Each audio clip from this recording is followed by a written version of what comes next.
Hello everyone. What do all triangles have in common? What they have in common is that their three angles add up to 180 degrees.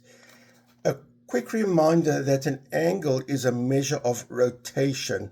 Like I have two pencils, that's an angle, that's another angle, that's a bigger angle, and if it reaches 180 degrees, that angle is so big it makes a straight line.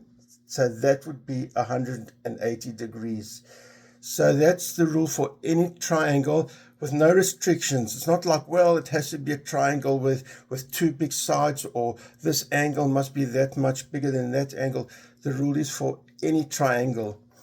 And what's a great fun experiment to do, and if you're underage, I suggest having an adult with you or a supervisor, a parent, because this experiment requires a cutting tool like a scissor.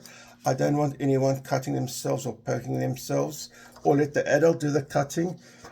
What you do is you cut out a triangle. And of course the whole purpose is that any triangle. What I'm not going to do is sing while cutting, because the whole purpose is to encourage people to view my shows, not discourage. And if I start singing, people will switch off. Okay, I just cut out a triangle.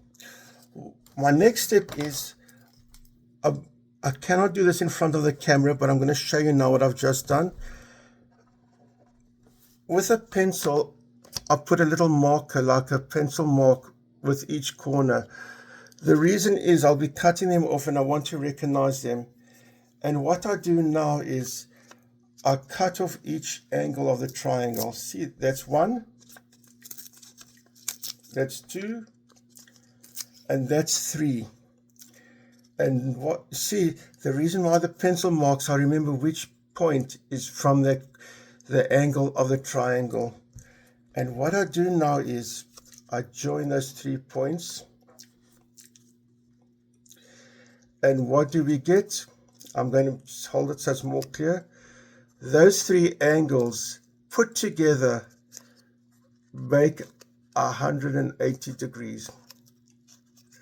We put the 3 angles together and it gets you a perfectly straight line. In fact, if you do it on a table, set it on a table and get a ruler, you will see the 3 angles together make a perfectly straight line, because all the angles of the triangle add up to 180 degrees, which is a straight line. And you can do this experiment over and over again with different triangles. It will always work out. It's a fun experiment to do. I remember as a kid at school, I used to love doing it. Talk to you all soon.